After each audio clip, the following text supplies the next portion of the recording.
దేవునికి మహిమ కలుగును గాక. అందరూ కూడా బాగున్నారని నమ్ముతూ ఉన్నాను. దేవునికి మహాకృపను బట్టి ప్రతిదినము ఈ విధంగా వేకువజామునే, తెల్లవారుజామునే, ఉదయముననే ఈ వాక్యం ద్వారా, ఈ పరిచర్య ద్వారా మనం కలుసుకుని దేవునికి మాటలు వినడం ద్వారా మన ఆత్మీయ స్థితిని బలపరుచుకుని ఈ సహవాసములో అంటుకట్టబడడం అనేది దేవుడు మనకి ఇచ్చినటువంటి ధన్యత.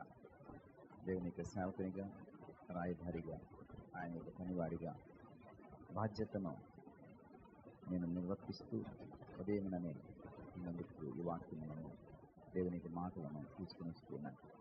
కాబట్టి పిల్లరా, ఆలకించండి.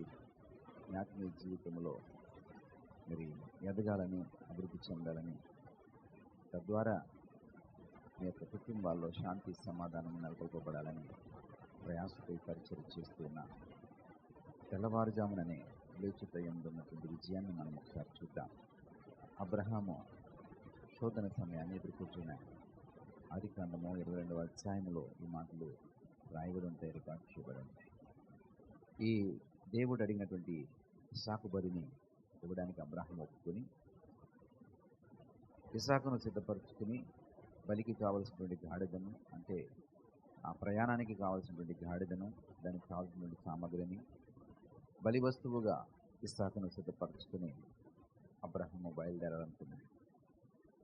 ఈ ప్రయాణములో అబ్రహాం యొక్క తొలి అడుగు, అబ్రహాం యొక్క ప్రస్థానము తెల్లవారుజాముననే ప్రారంభించబడినట్టుగా ఆదికాండము 22వ అధ్యాయం 3వ వచనంలో రాయబడి తెల్లవారుజాముననే, తెల్లవారినప్పుడు రాయబడి, అంటే ఉదయముననే తాను ఎదుర్కోవాల్సినటువంటి శోధనని, కష్టకాలాన్ని, ఎవరికి చెప్పుకోలేనంత గుండె వేదనను, మరింత బాధాకరమైనటువంటి పరిస్థితిని అబ్రహాము ఎదుర్కోవాలని మరి తెల్లవారుజామున లేచి తన యొక్క ప్రయాణాన్ని మొదలుపెట్టాడు. వారు వెళ్ళవలసినటువంటి ఆ యొక్క బలి స్థలము 3 దినాలు పట్టింది.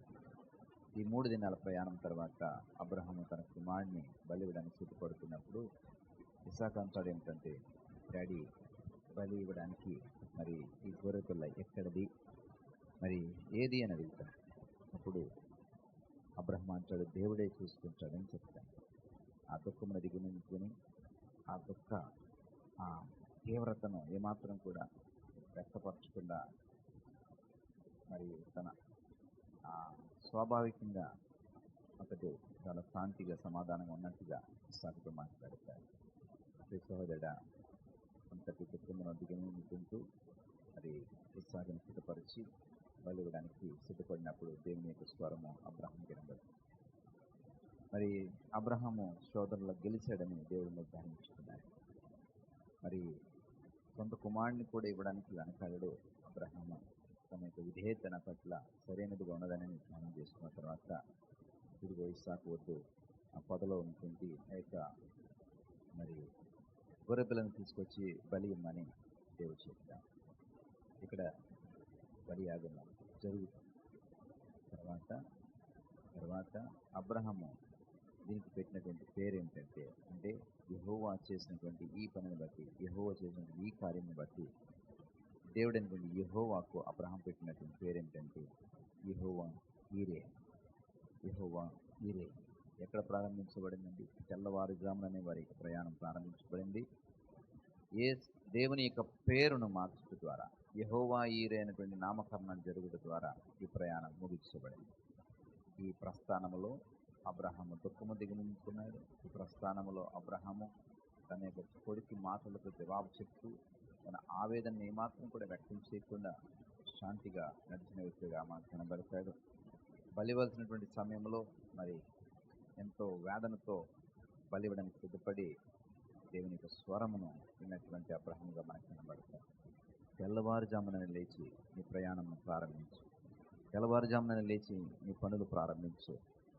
తెల్లవారుజామున లేచి మరి నువ్వు చేయవలసినటువంటి వాటిని ముగించడానికి ప్రయత్నించు.